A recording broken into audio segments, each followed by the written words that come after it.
Okay, welcome to video 4 of our Raspberry Pi robot project. In this video, we're going to connect up the Pi camera and the Bright Pi LED module. So first, you're going to need to make sure that you've already soldered in the LEDs into the Bright Pi, because I'm not going to show you how to do that. There's some great documentation on that. If you go to Pi Supply, pi-supply.com, you can find a whole bunch of documentation, and then the Bright Pi also comes with some assembly documentation.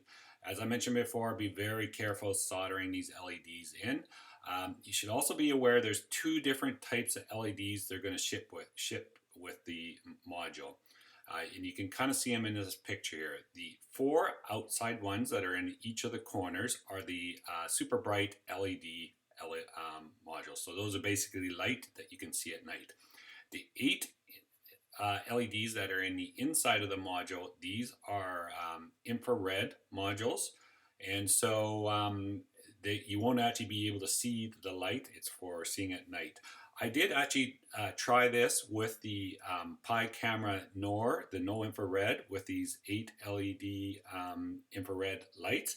However, I can tell you it was very poor. You could maybe see a couple inches in front of you. These LEDs just aren't strong enough to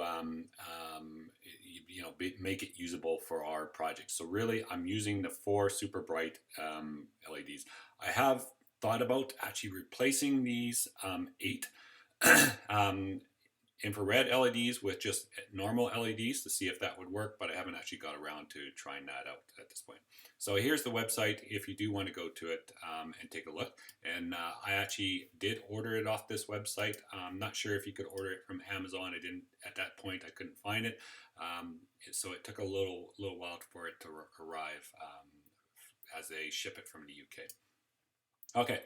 So back to our TIFF diagram that's showing our GPIO connections. So in this video, we're going to obviously be using the Raspberry, the Bright Pi module here. Shows the 4 connections we're going to need for this. And these 4 connections obviously are on here. So these two, the SDA and SCL over here, are special pins, and these basically are using a protocol, I guess you could say, called IC2, and that allows chip-to-chip communication. So basically allows the Raspberry Pi to communicate with this small chip on the back of the Bright Pi to control the LEDs. So these 2 connections on pins 3 and 5 are going to allow us to do that.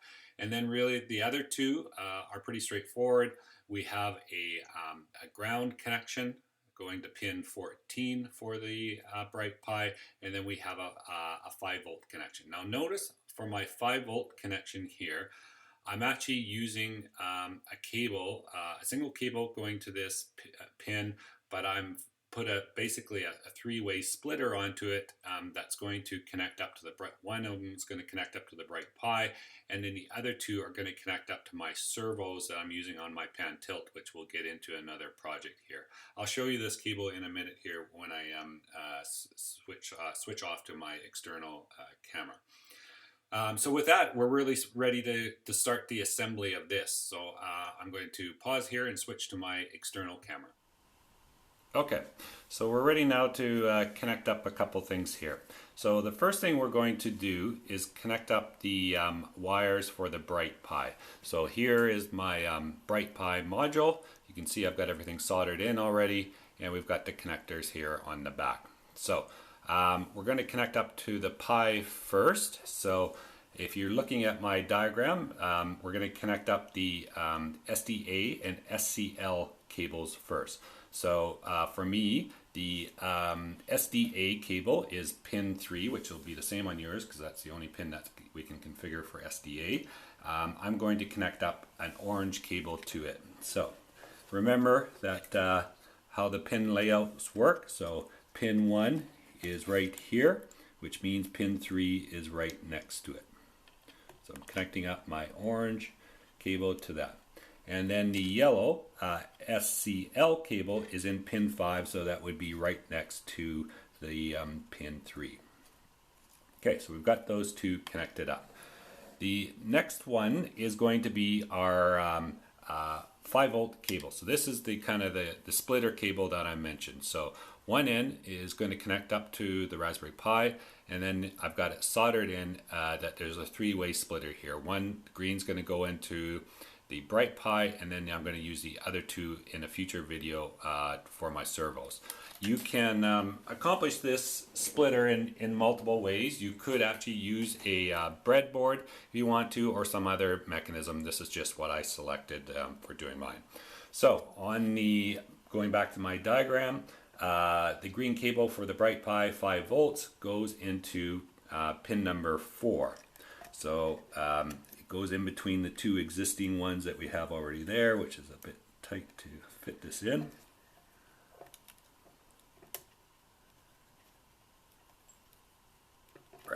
So it's basically the second pin down. The top one is pin 2, and then obviously the next one is pin 4. So we've got our 3 volts connected up. So then the final connection that we need is our ground cable, and that goes to pin 14. So again, we're just going to count down here. So we got 2, 4, 6, 8, 10, 12, and 14. Okay, so we've got our connections up for the Bright Pi. So now what we need to do is to actually connect up the Bright Pi. So again, using my diagram, this is really why I had it on there, because it just makes it easier for connecting. I'm going to hold it exactly as it's sitting in the diagram, and that means this pin right here will be my ground cable. So that's the cable we just connected, which is the blue cable. So I'm going to connect up the blue to it. Next to that is our 5 volts, and that's the splitter cable, and I'm going to connect the green cable from the splitter onto it. And then we're back, final 2 cables are the SCL and SDA. So on my diagram, the SCL is the yellow cable, so it's going to go into the next pin, and then the final connection is the orange cable, which is the SDA, will go into the last pin. Okay, we've got the Bright Pi connected up. We now need to connect up our camera. So I've got my Pi camera here. It's got the ribbon cable on it. Just for your information, the ribbon cable that comes with it is long enough for my project, but you can actually go on to Amazon or several other websites and buy a longer ribbon cable if required. So on the Raspberry Pi, it's got this little clip mechanism. So you just put your fingers on each side of it, pull the clip up, then take the ribbon cable with the contacts facing you. They should be facing out from the connector.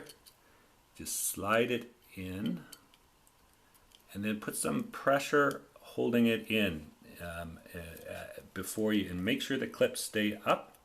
And then you just push the 2 ends of the clips down to secure the cable. So as a final check, I always take a look and just make sure that I can see the top of the contacts along the ribbon cable and that they're even, so which means that the ribbon cable is properly seated. It's not one end is crooked or something like that. So we're connected up. The last thing I'm going to show you is that in my project, when I finally connect everything, I actually connect up the Raspberry Pi. I've got these plastic bolts and nuts that I mentioned in video 1 that I use. I've got 2 on the Bright Pi with a nut in between them to kind of give me a bit of a spacer so that the back of the circuit board of the Bright Pi doesn't touch the circuit board of the Pi camera. It's got 2 holes in the camera that I put these into. You can see the kind of the space in there. And then I've got 2 bolts, again with spacers, onto the camera that I'm eventually going to use to connect up to the tilt pan mechanism that we're going to get to in a future video. So that's really how I connect up my Bright Pi to the camera. I won't do that actually yet. I'll do it before we get into the next video, but just keep that in mind that you'll want to come up with some mechanism to attach these for your project. So with that, we're going to power up our Pi and switch back to our computer and start configuring these up. Okay, now we're ready to start some of our configuration here. The first thing we're going to do is enable the Raspberry camera. So the way we do that is go into sudo and use the RSPI-config that we used in the previous videos. So we go into enable camera number 6. Right now it's disabled. We say enable, and really we're done. So it should be enabled at this point. So we do need to reboot here, and so I'm going to say yes to that. I'm going to pause the video here while we do our reboot. Okay, so our Raspberry Pi has rebooted. Now we want to test out the camera, and the way we do that is we're just going to take a still picture using a command called RASPISTILL -O, and then the file that we want to name it, I'm just going to name it cam.jpg. It'll be a JPEG file. So we hit execute on this, and it's going to take a snapshot of the camera, if it's all working, of course. So it came back, which is good, and we do have our cam.jpg file there. So we're going to take a look at that and see what it looks like. So I'm going to go back to my FileZilla SFTP program that we talked about in video 1. And if I do a refresh, you can see I'm connected to my wiring Pi in my home directory, and I've got the cam.jpg. And the good thing about this, it has a view edit. If you right mouse click on the file, you can do view edit, and say open, and there's a picture. You can tell I kind of got my camera propped up, pointing at my wall, but it did take the picture, so it's working. So that's a great first step. So we've got our Raspberry Pi camera working, and now we need to get our Bright Pi working. This is a little bit more involved, so we're going to step through this. So first thing we need to do is go back into the Raspberry Pi config utility.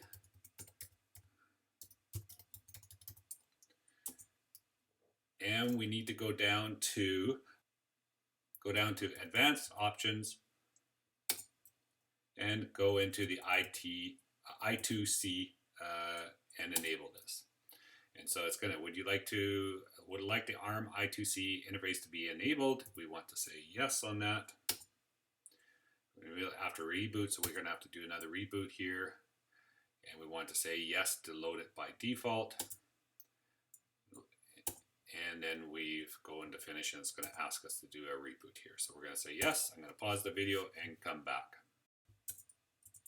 Okay, so we've done another reboot here, and soon we're going to have to do actually one more here. So the next step is we want to load a couple modules on boot. So we're going to sudo nano /etc/modules.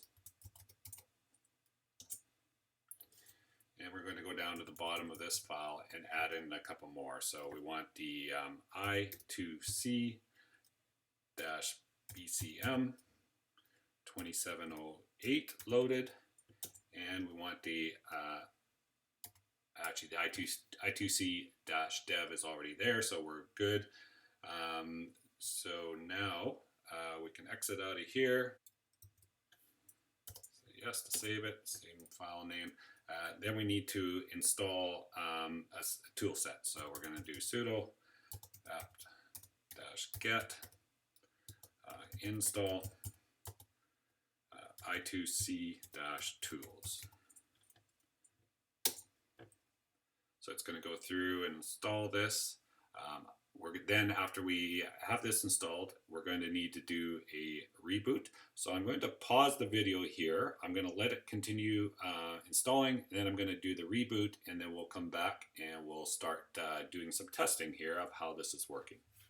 So it is finished installing, and we have our Raspberry Pi rebooted, and it's working here. So we're going to test this out, because it really, at this point, it should be working. So we're going to run one of the CGI scripts. So let's change into the directory where our scripts are, which is var/www/cgi-bin.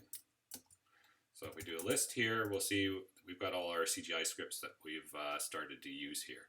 You'll notice two of them are, one of them is called light on and light off. And those are the two that are going to control the Bright Pi. So let's actually try this out. So turn it on. Again, you got to remember to use the dot/light on .cgi.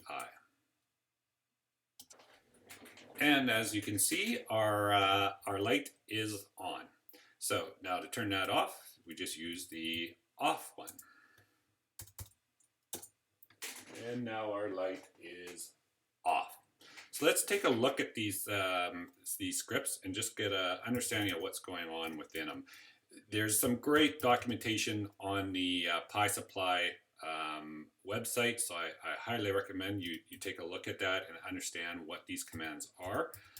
But basically, I've just put a few things into this CGI script. So there's 3 sets of commands that are happening here. So the first one turns on the 4 white LEDs. So this is the command set that does that. The second one turns the gain to 100%, and then the fourth one goes around to each of the 4 LEDs and turns up the brightness to 100%. So we're basically getting the brightest that we can with these LEDs.